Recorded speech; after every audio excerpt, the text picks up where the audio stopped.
Di daerah Aliantan seorang datu yang sakti memiliki keilmuan tingkat tinggi yang bernama, Sang Hyang Datu Amun Tunggo, dipanggil Datu Mun, masyarakat setempat menyebut singkat dengan Tuk Mun, kadang disebut juga Datu Kapalo Anjiang. Di masa ekspansi terdahulu datu ini sampai ke Timur Tengah yang dikenal sebagai Amun-Ra, datu yang berasal dari tanah Pun, dinasti Ra, Surya adalah Nusantara.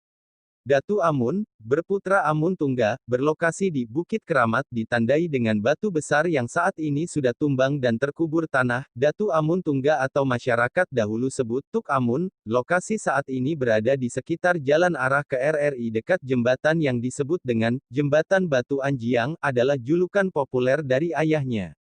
Datu Kapalo Anjiang, yang disembah Fir'aun. Dari mana kata surau ini dan apakah kata ini sudah digunakan di Nusantara sebelum masuknya Islam di Nusantara?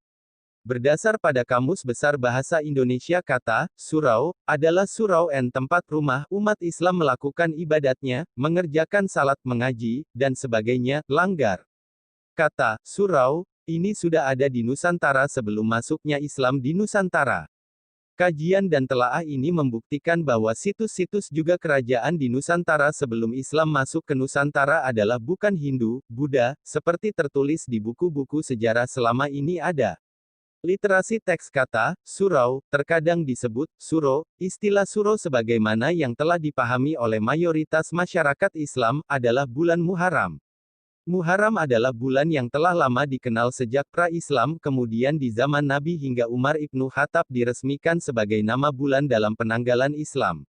Secara etimologis, Muharram berarti bulan yang diutamakan dan dimuliakan. Makna bahasa ini tidak terlepas dari realitas dan simbolik yang melekat pada bulan itu. Di bulan Muharram syarat dengan berbagai peristiwa sejarah baik kenabian maupun kerasulan.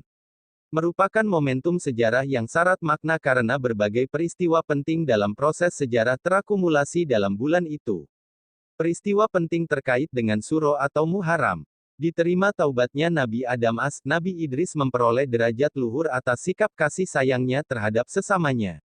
Nabi Nuh terlindungi dari bahaya banjir, Nabi Ibrahim terhindar dari bahaya api dan fitnah Raja Namrud, Nabi Yusuf bebas dari tahanan Raja Mesir akibat tuduhan zina dengan Dewi Zulaijah.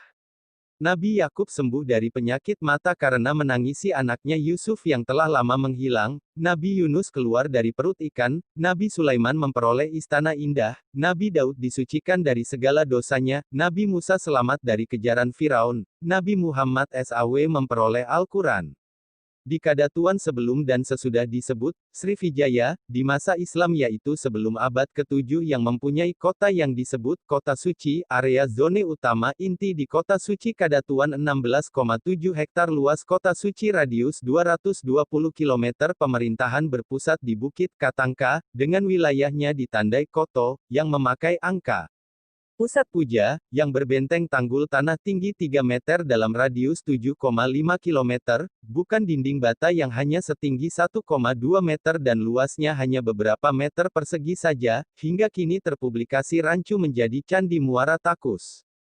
Kadatuan Srivijaya dengan kota suci, dan pusat pujanya di masa sebelum 78 Masehi disebut dengan Indo Dunia, literasa kata Indo, pada masa Bunda Indra Brahman, disebut dengan kata Indra, lebih lengkap disebut pada masa itu sebagai Indra Dunia. Kemudian dipakai pada masa penerusnya yaitu cucunya yang laki-laki bernama, Sang Hyang Prabu Maharaja di Raja Indo Dunia, sampai masuk pada masa Islam dan hingga kini masyarakat adat lebih banyak memakai kata singkat menjadi, Majo Indo, atau, Datu Majindo, hingga kini di Aliantan.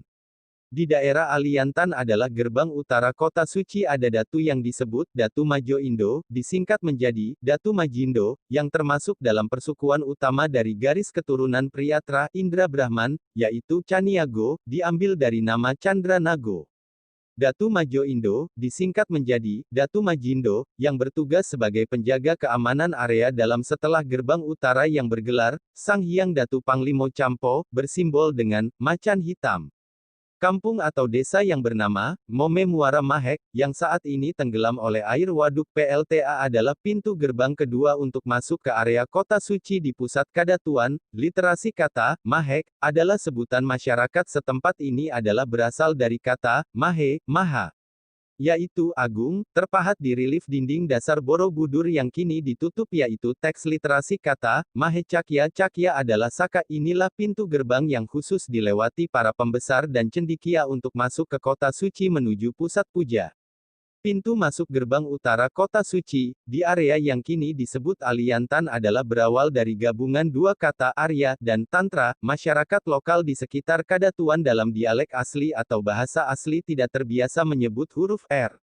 Maka kata Arya dan Tantra tergabung dalam sebutan singkat menjadi Aliantan, tempat para ksatria Arya melakukan proses pembelajaran, dharmik original tingkat tertinggi setelah menjalani pendidikan di area dekat pusat puja berupa semacam kampus besar yang bernama Dharmapala.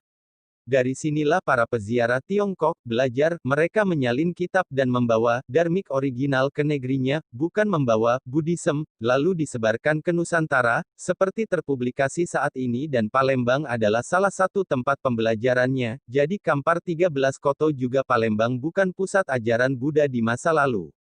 Atisa di Pamkara Ricnana, tahun 1013 M, belajar 12 tahun di Istana Payung Perak lokasi di atas bukit arah barat pusat puja, 1 km dari area universitas tertua dunia, Dharmapala, yang bercabang di Nalada Bihar India. Atisa di Pamkara Ricnana, belajar 12 tahun kepada gurunya, Sefarnat Vipa Dharmakirti. Pulang ke negerinya saat terjadi kerusuhan di Kadatuan yang diserang oleh Kola. Atisa membawa dharmik ke negerinya mengembangkan kemudian menjadi ajaran Tantrayana dan Vajrayana. Lokasi atau tempat belajar ini pada saat Ising 671 sampai 695 M ke sini hanya tersisa pondasinya saja. Aliantan, masa sebelum pra-Islam adalah gerbang jalan masuk ke area utara Kadatuan, kota Indo dunia, mulai dari Siak Hulu, pencerminan, pantai cermin kurang lebih 100 km, untuk masuk harus melalui jalan yang bagian sisi kanan kirinya jurang dalam. Jalan ini disebut masyarakat dengan Jalan Bukit Timbun Tulang. Pengendali dan penguasa jalan masuk utara ini dipimpin oleh Panglima yang bernama Sang Hyang Datu Panglimo Bujang Ombun, dikenal tegas dan ganas. Tidak segan untuk memenggal kepala orang yang masuk berniat tidak baik dan menyita harta bawaannya. Menyimpan harta sitaan dalam peti kotak tembaga hitam di Bukit Ombun, membuang mayatnya di sisi kanan jalan itu, sehingga bagian bawah, banyak korban dan tulang belulang manusia. Bagian dasar yang terendah adalah Sungai Puo, sebagai batas pembagian tugas area penjagaan yang dipimpin sisi kanan Bukit Ombun dipimpin Sang Hyang Datu Panglimo Mudo, sampai ke daerah Tandun, sisi kirinya sampai ke daerah Puo adalah Sang Hyang Datu Panglimo Sikubin. Pemimpin area setelah pintu gerbang utara adalah Sang Hyang Datu Panglimo Kampuo, dan Sang Hyang Datu Panglimo Sikubin, terah keturunan dari ayahnya bernama Sang Hyang Datu Maharaja Diraja Sikubin, Raja Vanua, Fasal yang dipercayakan oleh pusat Kadatuan. Para putra dari beliau inilah yang disebut Tantra, yang terkenal karena kesaktiannya. Di area ini terdapat goa-goa untuk melakukan proses tingkat tinggi dari proses pembelajaran lanjutan setelah belajar di Universitas Dharmapala. Area berada dekat dengan pusat puja. Kapan dan siapa misionaris India ke Nusantara, hingga situs-situs dan kerajaan pra-Islam disebut Hindu, Buddha? Tidak ada jawabannya, karena memang tidak pernah ada. Ini hanya labeling. Dr. Bennett Bronson 1973, dalam laporan penelitian arkeologi di Sumatera, yang dibuat 20 Mei 8 Juli tahun 1973. Penelitian dilakukan oleh Lembaga Purbakala dan Peninggalan Nasional Indonesia bekerja sama dengan The University of Pennsylvania Museum, Philadelphia, Amerika. Dari hasil eksapasi gundukan tanah di kawasan sekitar Candi Utama Muara Takus, mereka menemukan artefak perunggu berwujud manusia berkepala gajah. Selain itu cermin perunggu yang salah satu sisinya dilapisi emas dengan presentasi mencapai 83%, artinya hampir 24 karat. Temuan lain, Vajra, juga temuan bata bertulis yang secara paleograf isinya mantra berbunyi Omah Biknanta Kerhampat Shefaha. Di dalam situs Candi Bungsu, ditemukan kotak tembaga yang di dalamnya terdapat 3 keping lempeng emas yang bertuliskan 1. Ohem. 2. 3. Hom. Di sisi kotak itu terdapat rabuk remasi, tongkat dan senjata dengan hiasan permata di sisi kanan dan kiri, bahasa lokal menyebut dengan pedang lonjong, sulo. Ketiga literasi teks kata Ohem Ini ada pada Hindu, Buddha, bukan hanya ada pada salah satunya, artinya kedua ajaran Hindu, Buddha yang terlahir di luar Nusantara memakai kata yang sama. Inilah kata yang berasal dari dharmic original, yang berawal dari Nusantara. Ajaran ini terekam sempurna di Bali, dan Bali bukan India. Masa abad 11 Masehi adalah masa penyelamatan kitab-kitab dharmic original keluar Kadatuan di antaranya Tibet, Java dan Bali. Di wilayah Aliantan ada sebutan, suro batu, bentuk atau susunan batu yang pada masa pra-Islam digunakan sebagai tempat kontemplasi, atau tempat untuk bersamadhi, tapo, upasena, yaitu proses pembelajaran, dharmic original, di daerah Sumbar. Bentuk ini disebut dengan, biaro. Ini disebut oleh masyarakat terdahulu dengan, suro batu. Yaitu, suaro, pada tumpukan batu yang sering terdengar, suara dengungan para Brahmana, RC, master yang sedang melakukan kontemplasi spiritual, yaitu suara gumam dengung. Ohem atau aum. Literasi kata, suro, berawal dari kata, suaro, atau, suara kemudian berubah menjadi kata, surau. Yang setelah Islam berarti sebagai tempat beribadah, ini sama fungsi tempatnya dengan yang dilakukan nenek moyang kita saat pra-Islam. Terbenam tersisa hanya bagian atas puncak piramida yang kini dilapisi 5 lapis bata merah oleh tiap generasi sehingga berbentuk seperti saat ini. Kadatuan di Bukit Katangka sebagai pusat pemerintahan adalah tempat tinggal putra, Bunda Dewi, yang dimaharajakan. Area kotanya berada dalam radius 75 km, dengan pusat kota suci adalah pusat puja, Mong Takui. Dekat dengan tempat pembelajaran atau universitas setiap tahunnya berdatangan 2.000 orang, sehingga masih tercatat di ingatan masyarakat cerita tentang wilayah ini dari pendahulunya bahwa di pintu gerbang yang pada pintu masuknya dilapisi alas dari kulit kerbau 7 lapis dapat terkikis habis. Karena padat dan sibuknya orang berdatangan lalu lalin masuk dan keluar dari area ini, yaitu area pagar Tanggul Tanah Kuno, wilayahnya kota suci Kadatuan pra-Islam dimulai dari daerah Jembatan Batu Basurat sampai perbatasan Rokan dengan jumlah penduduk 70 juta orang yang berada di antara bukit-bukit sekelilingnya. Pasar yang menyediakan kebutuhan di dalam kota suci, pasar terkecil seluas 38 hektar dan pasar yang sedang seluas 68 hektar. Pasar atau pusat perekonomian yang bernama 1. Pasar Sang Hyang Dewi Putih Indo Jati. 2. Pasar Sang Hyang Dewi Putih Indo Meda. 3. Pasar Sang Hyang Dewi Putih Indo Mayang. 4. Pasar Sang Hyang Dewi Putih Indo Dunia. Kadatuan di generasi ke-7 dari Tra awal di sini pernah terjadi distorsi pemahaman tentang dharmic yang mengarah pada tidak bertuhan satu dan lainnya yang mengarah pada kolaborasi dengan tidak selain Tuhan. Kemudian atas permintaan Sang Hyang Datu Prabu Sailendra meminta kepada Sulaiman, dikirim utusan untuk meluruskan ajaran asli yaitu kembali pada ajaran satu Tuhan, yang dalam dialek di Kadatuan berbunyi, Pacayo Tuhan Nan Oso Tiado Rupo, hingga saat ini masih familiar di area ini. Kemudian dikirimlah utusan bernama Abdullah Atur, bertemu Sang Hyang Datu Prabu Kusumajaya. Setelah melakukan pendekatan dan upaya pelurusan tersebut dengan hasil hanya ibunya dan 9 orang, Malim, yang kembali pada ajaran asli terdahulu, sedangkan Kusumajaya, istri dan anaknya tetap tidak mau. Di saat inilah terjadi bencana alam berupa gempa dahsyat yang membenamkan keluarga Kusumajaya beserta keluarganya hancur karena bencana gempa bumi berskala 9,8. Mengakibatkan pusat puja terbenam ke dasar bumi dan tersisa hanya pucuknya saja yang saat itu berbentuk piramida yang terbentuk dari tumpukan batu-batu besar sebesar lemari dan di pusat puja itu hanya ada satu bangunan yaitu yang kini disebut Candi Tuo. 9 orang, Malim, yang kembali pada ajaran asli terdahulu, pada masa bencana di Kadatuan adalah para Malim pra-Islam sebagai penasehat Bunda Dewi. Nama-nama itu tercatat di masa Prasrivijaya sebelum tahun 78 Masehi adalah para Batara Guru RC Master, dharmic original antara lain.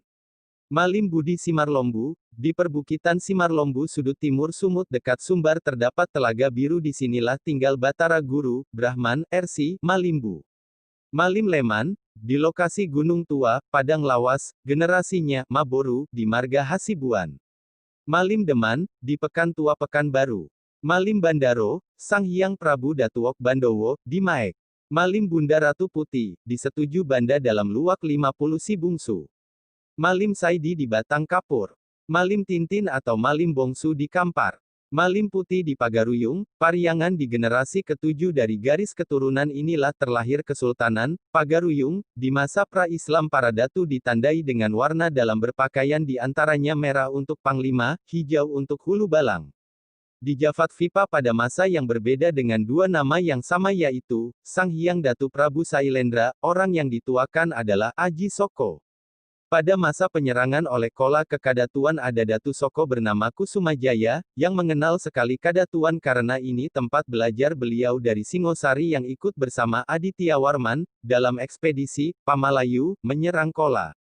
Kadatuan disebut atau menjadi bernama, Srivijaya, dimulai abad ke-4 tahun ke-58 atau pada tahun 458 Masehi, tertera pada batu di Batu Basurat Binaung. Istilah penamaan Andiko 44 di Kadatuan Srivijaya ada atau terbentuk setelah masa Islam abad 7 Masehi.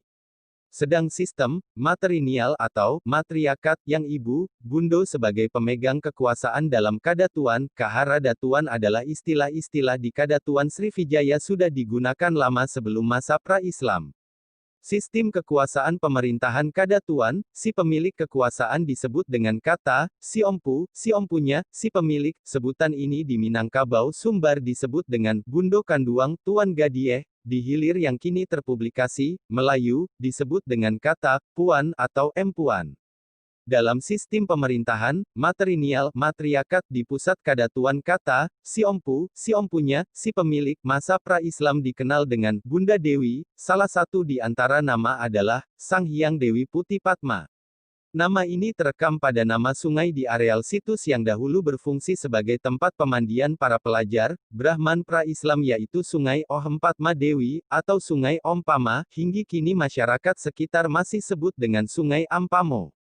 Masa pra-Islam dikenal dengan Bunda Dewi, yaitu Sang Hyang Putih Nan Batigo. Istilah ini masih tercatat dalam cerita adat juga nama-nama Sang Hyang Putih Nan Batigo.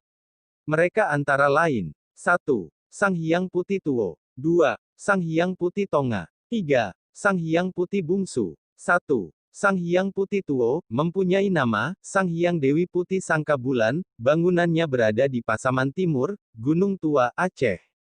2. Sang Hyang Putih Tonga, mempunyai nama, Sang Hyang Dewi Putih Gelang Gumelo, di Kuala Partamuan. 3. Sang Hyang Putih Bungsu, mempunyai nama, Sang Hyang Dewi Putih Lindung Bulan, di Kuala Ombun.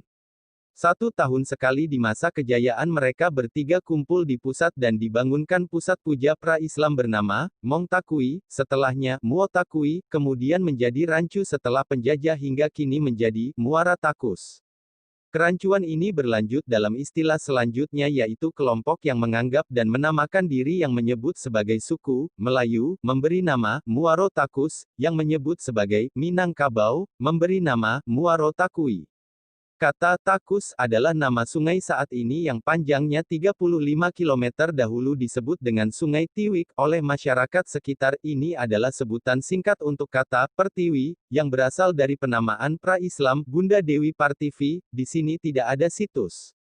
Sistem Kadatuan yang pemegang kekuasaan adalah perempuan yaitu, si ompu, sedang yang menjalankan roda pemerintahan adalah dari suami anaknya atau kemenakan pada masa setelah Islam disebut dengan, Niniok Datuok.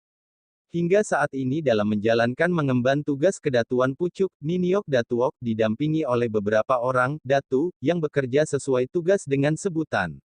1. Si Ompu. 2. Hulu Balang. 3. Panglimo. 4. Cerdik Pandai. 5. Malim Penasehat Niniok Datuok.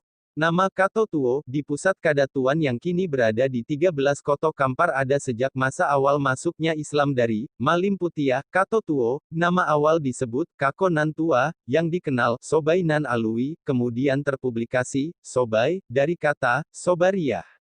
Yang nama pra-Islamnya disebut, Sang Hyang Dewi Putih Sobai Nan Alui, keponakan dari Indra Brahman, yang ibunya adalah kakak sulungnya dari generasi ketiga, Sang Hyang Dewi Putih Sobai Nan Alui, abad 7 tahun 27 anaknya berislam kepada Abdurrahman, abad 7 tahun 40 dilanjutkan, Bujang Malim, terputus oleh penjajah Kola dan Belanda dilanjutkan setelah Aditya Warman.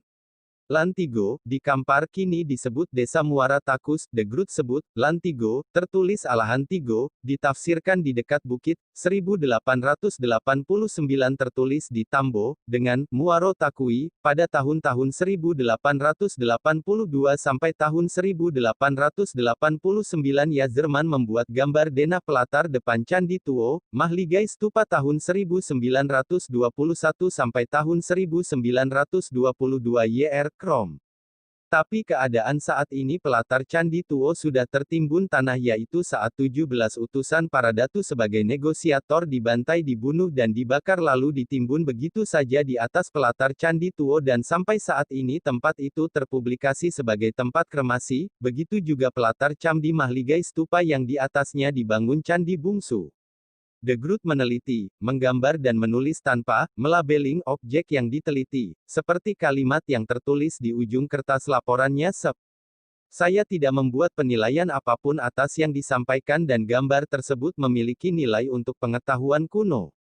Saya memberikan keterangan untuk apa adanya, tanpa mengambil kesimpulan apapun. Semoga pengetahuan tentang keberadaan reruntuhan ini, di tempat terpencil ini, bisa bermanfaat. The Grut, tanggal 16 Agustus tahun 1858 saya masuk ke Kampung Tanjong yang terletak di 12 kota, sebuah wilayah berbeda yang berbatasan dengan tebing batang Kampar runtuh di sekitar Kampong Candi. Dari sana reruntuhan susunan batu dapat dilihat, ada jalan setapak dari sana, dan agak jauh ke sungai. Saya turun ke tepi kanan sungai di Kampung Alahan 3, di peta pantai barat pemerintah Sumatera oleh L. W. Beijering disebut Alahan Tiko, tempat tinggal Datu di Balai, Datu Dubalai, yang setia, dari Rokan arah timur daerah Rao. Penyebutan kata, Rao, membuktikan Alahan 3 ini berada sekarang di hulu sungai Kampar, kecamatan 13 Koto Kampar, bukan Alahan 3 yang berada di hiliran Gumanti Solok, Sumatera Barat. Di Alahan 3 saya diberi informasi tentang apa yang disebut pemukiman candi, bahwa saya mengetahuinya sebagai sisa-sisa masa lalu mereka menyebutnya kota candi, dan menyatakan bahwa itu adalah sisa kejayaan, Sumatera yang hilang. Karena belum sore dan kami sudah menyelesaikan setengah hari dari perjalanan kami, saya memutuskan untuk melihat kota candi. Telah saya sebutkan sebelumnya bahwa batu merah yang digunakan di kota candi dibuat dengan cara dipanggang, karena saya pernah mendengar beberapa kali tentang batu karang tua dan batu-batu tua serupa yang dibuat dengan hanya dikeringkan. Saya tidak membuat penilaian apapun atas yang disampaikan dan gambar tersebut memiliki nilai untuk pengetahuan kuno. Saya memberikan keterangan untuk apa adanya, tanpa mengambil kesimpulan apapun. Semoga pengetahuan tentang keberadaan reruntuhan ini, di tempat terpencil ini, bisa bermanfaat. Kalimat di atas adalah yang dituliskan The Grut tanpa melabeling apa yang digambar dan ditulisnya, Hindu, Buddha, jadi dari semua penelitian selain The Grut tampak tidak konsisten, terhadap salah satunya apakah Hindu, Buddha. Balai Mabau ada di pelatar dekat bangunan mahkamah dan area hukum Pancung. Di sini ada candi yang dibongkar bata merah yang terdapat lempeng dan serbuk tembaganya diambil untuk recovery situs utama dan sisa eksavasi dibiarkan berlubang hingga kini. Area zone utama inti di Kota Suci Kadatuan 16,7 hektar luas Kota Suci radius 220 km, pusat puja dan kelengkapan pendidikan seluas radius 75 km, kolam pemandian masa pra-Islam di sisi tanggul tanah di tepi sungai Kampar ada sumber air yang dahulu sebagai tempat untuk mengambil air suci untuk melakukan acara ritual di pusat puja disebut Talago Suci atau Talago Bunda Dewi. Permukaan sumur itu saat ini tertutup air jika sungai Kampar meluap dari PLTA, lokasi dan tempat ini sekarang disebut oleh masyarakat dengan sumur larangan. Di area agak ke dalam arah ke darat ada bangunan kotak dari batu bata merah. Bangunan ini adalah pemindahan situs yang berada di seberang sungai Kampar tepat lurus dari Talago Suci, yang disebut Candi Itik. Di masa pra-Islam adalah tempat atau kandang itik dari Bunda Dewi. Di seberang sungai Kampar ada 9 situs berbentuk candi dengan satu pelatar.